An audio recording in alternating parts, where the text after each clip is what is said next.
Geneva, you still dead wrong. Rasheda, now that's how you stand on business. And Bridgette, you gonna have to wake up quicker, sweetie. What's good, y'all? It's your sister Erica Vane coming to you right here on Erica Vane TV with another Divorce Sisters video. And in this one, I'm breaking down season 1, episode number 5. If you're new here, hit that subscribe button and turn your bell notifications so you don't miss out on any of my Divorce Sisters content and conversations. And y'all, so much happened in this episode, I don't even know where to begin. I kind of want to say the best for last because for me, Rasheda was 100% the best of this episode, but then I also kind of want to jump into it. So you know what, let's jump on into it. This is the type of standing on business that I like to see. Me and First Lady Rasheda could always be friends because Miss Girl slept in the Rolls Royce off principle, okay? Miss Girl stayed her ass right where she was because her man was supposed to open the door for her and he done fell down and forgot and or bumped his damn head. So let me go ahead and remind you. The children is looking for him. The children got all this to say at the top of the morning. Where's mom? Why is the mom here? What's going on with you guys? Now, I ain't gonna hold y'all. When it comes to the children, Tyler needs to really flesh them out a little bit better because their attitudes too damn stank for me, and he not giving any kind of context on why they have stank ass attitudes, and they're black children. And last time I checked, black children in a black ass house with a stank ass attitude will also get an attitude adjustment. And I ain't seeing no attitude adjustments being delivered. So I'm gonna need Tyler to give some context into why they feel the way they do, why they disrespect their parents the way that they do. I ain't really seeing no damn love there. So he gonna have to dive into it a little bit deeper. The kids, they pissing me off. I'm not even gonna hold you. There was like an ounce, a monicum, if you will. When they found First Lady Rasheda in the car in the morning, there was a little bit of like, oh, mom, what's wrong? But for the most part, they don't like their parents and their parents don't like them. Well, actually, Pastor Jefferson he don't like his damn kids.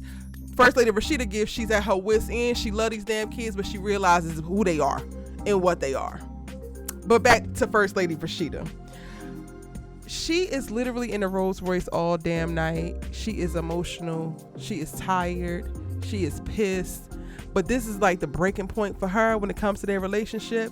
And while I don't think that she should have stayed in there and made herself uncomfortable, I understand why she did it. And I love that she's standing on business about it because she's right.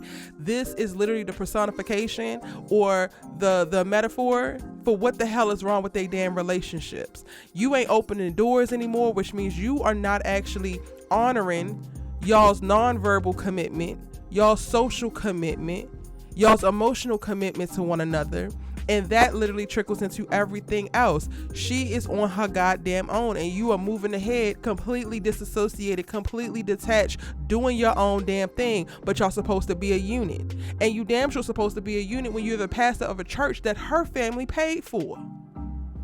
Even at the church, you making sideways ass comments and disrespecting her amongst mixed company and y'all's personnel. This relationship is jacked the hell up. And while it could seem petty and while it could seem childish, because that's what he said, it was childish for her to stay in the car all night because she didn't open the door. She could open the door for herself. That's what she has you for.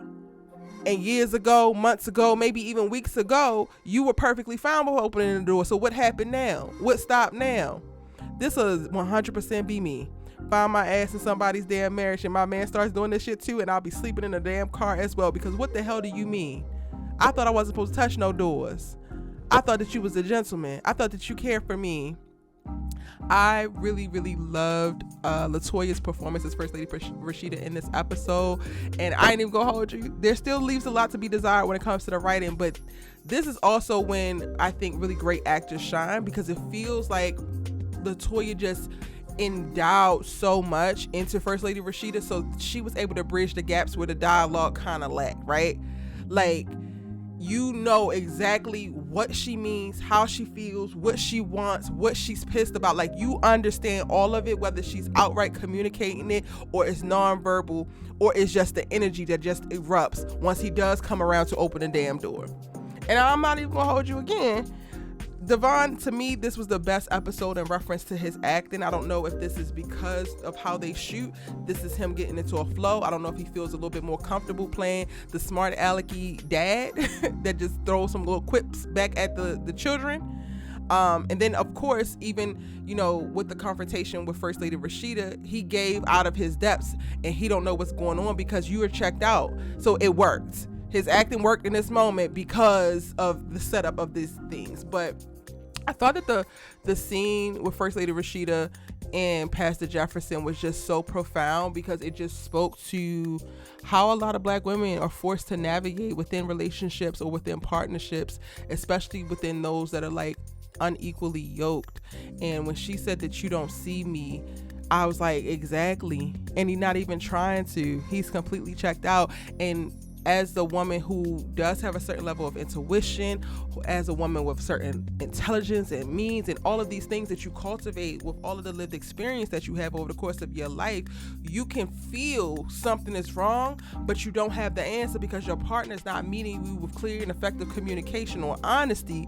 So you're just stuck in this place of like, this is not right. This is not working for me. This hurts.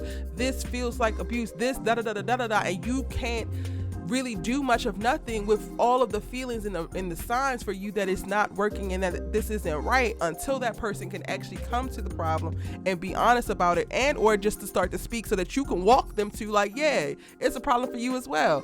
And in this moment, it comes out that him and Myron is calling each other babes, or at least Myron is calling him babe. Babe, are you in a car so we can speak now?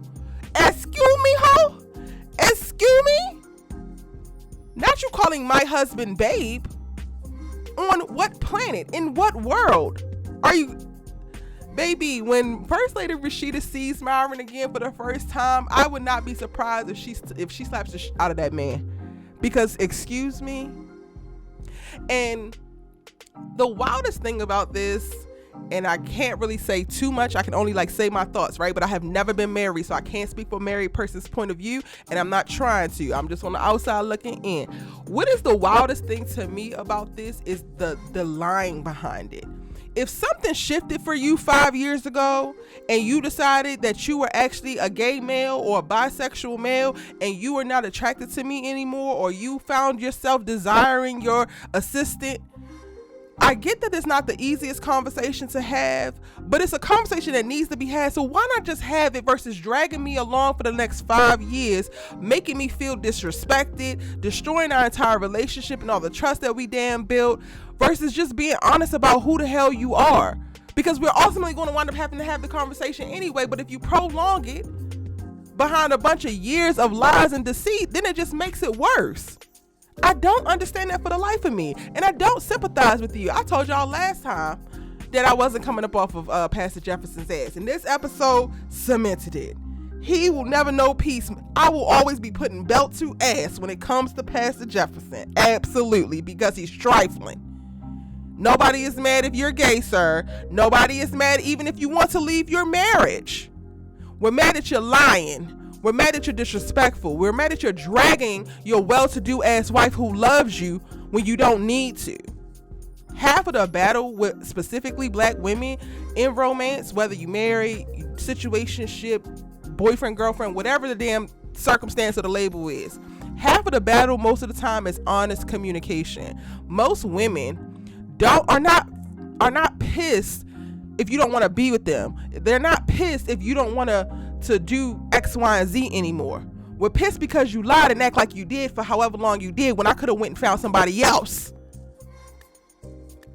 Men are out here dating, trying to play this girl and play that girl. There's plenty of women who don't want to actually be tied down. Won't you go find one of them? But no, the men folk want to go find a woman who wants the monogamy, who wants the marriage, who wants the kids, but they want to be a player. When there's a plethora of women who want the same things that you want, but you don't want to go and do that because you want to be trifling. You want to be downright low down. It disgusts me, if I'm going to be quite honest. But let me go ahead and move on because I'm already spending a little bit too much time here. Kudos to First Lady Rasheda. I hope that she's putting belt to ass next episode when it comes to Myron and Pastor Jefferson. And them kids, while you at it, throw them as a cherry on top.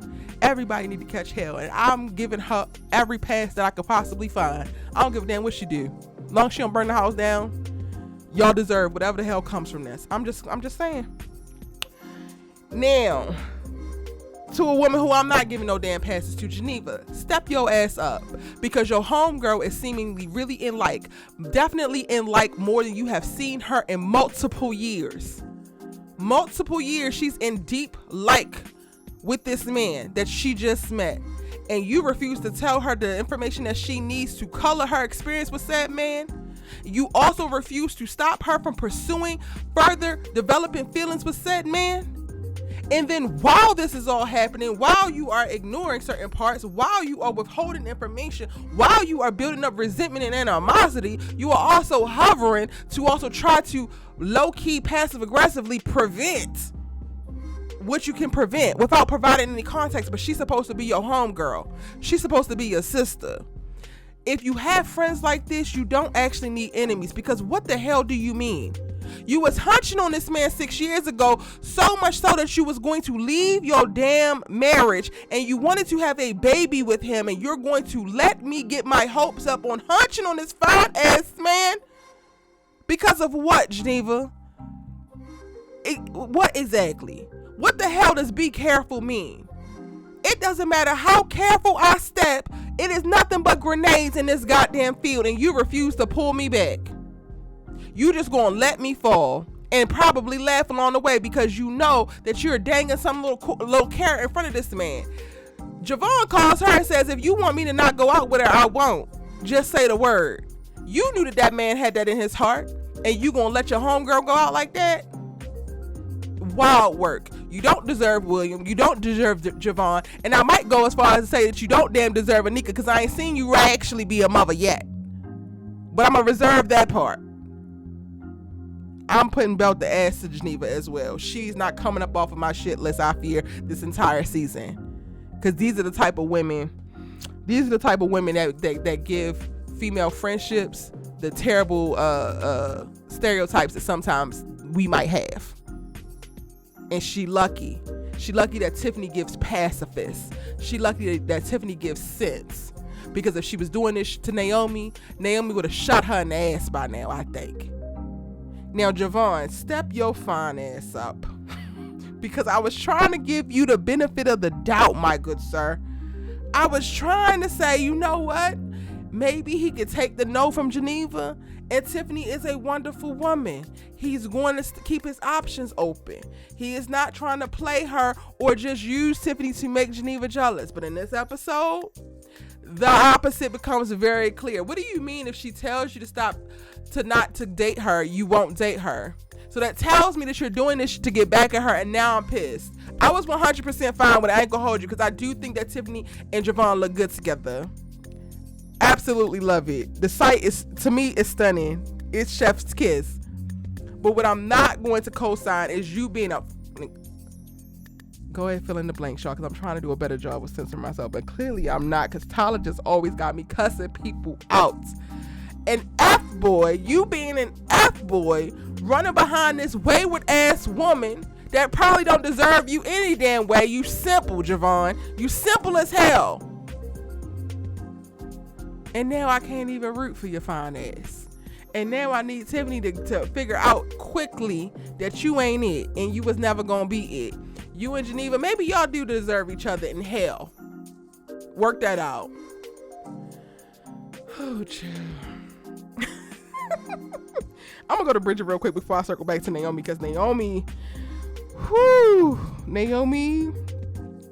grates a certain part of my frontal lobe, and I need to get my stuff off my chest about that. Bridgette, how many more episodes we gonna have to watch you say, what am I doing? How many more episodes are you considering how this is not good for you? How this is too young for you? How this doesn't bring nothing to the relationship with you, and you still do nothing about it? He is up there laying in your good duvet and your good pillows, maxing and goddamn relaxing. When you first was walking around talking, he was playing like he was damn asleep, and then it escalates not only into a confrontation with you where he's talking about leave me alone, I'm trying to get some sleep. You ain't doing nothing but playing a video game all day. You better get your goofy ass up, if for nothing else, just to be up, because my ass is up and I pay all the goddamn bills. See, this is my problem with the homosexual ass black men. I'm not even gonna hold y'all. You infantilize your damn self, and then you want to throw a shot like, oh, you ain't my mama, you acting like my mama. Stop putting me in the position to be your goddamn mama, and maybe you wouldn't have to experience any of the things I'm saying and or doing. Stop behaving like a child, and maybe I won't have to be the goddamn adult and chastise your ass. Go get your own house, and maybe you won't have to worry about somebody telling you to get your ass up. Oh, you can't do that because you don't have no job, but I'm not supposed to tell you that you need to go get a job? You are playing video games all day, getting on my goddamn nerves, asking me to serve you as if you were the goddamn prize while bringing not a damn bit of dollars or cents in this motherfucker. Are you kidding me? Baby, the way that Bridgette is way too tolerant of this bullshit that this little ass boy is bringing to her life, it makes me feel like she should be 20 something. So then I go to the right and like, Tyler, there is maybe there are, I'm not even gonna hold you there, I can't even say there's no 30 something women, 40 something women, because there are. Women settle every day, B. But then tell the story of the woman settling for this man because she don't want to be alone, because Bridgette is also given too self-aware how she keeps questioning the way that she does to be making no goddamn moves.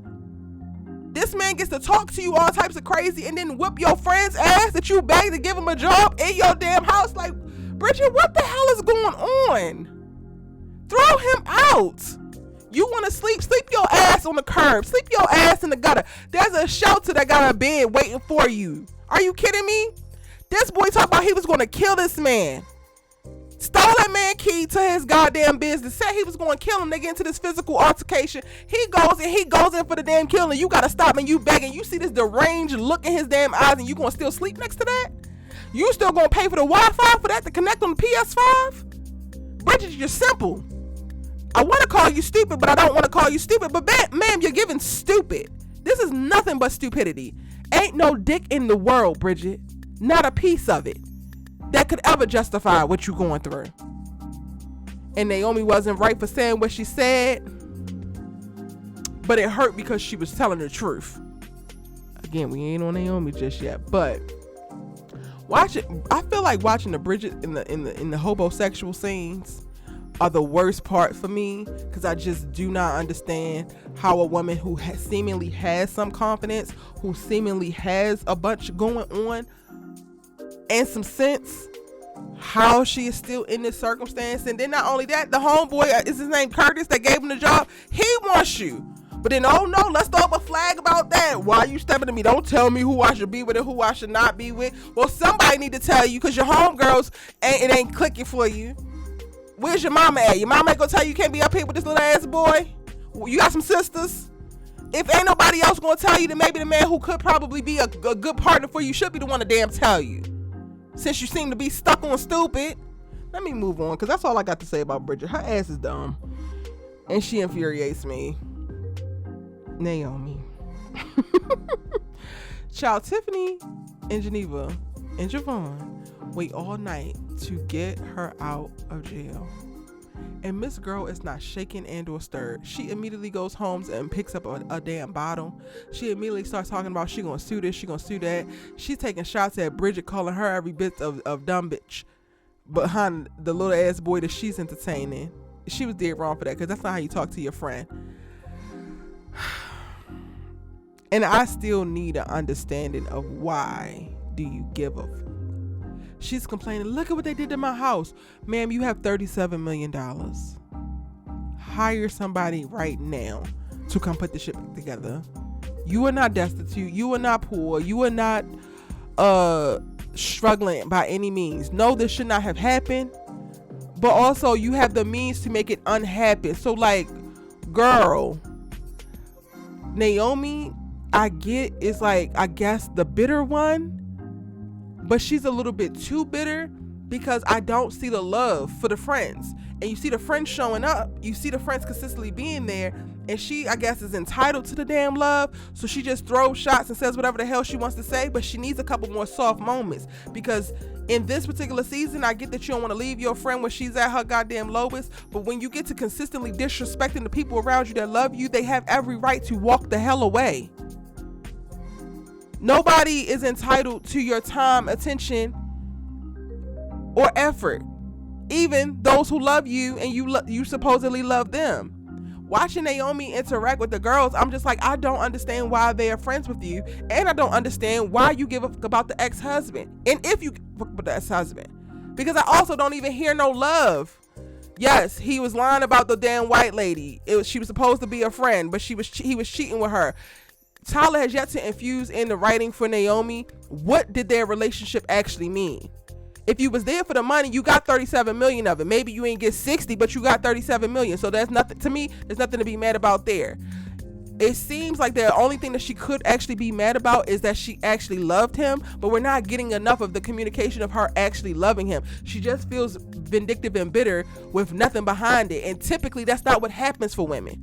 I know that's what people think happens for women. And I know that's something that we can easily be ascribed to, of like, yeah, she just bitter. And there's no way that she got here. But I feel like that's only propagated in media because of poor ass backstories and no nuance to characters like Naomi. What else is going on? We need to start to figure out, or to at least see, what are the things that are making her feel the way that she feels? What are the things that's making her think the way that she thinks? How did she grow up? I need something to grab onto, because right now she is completely intolerable for no reason.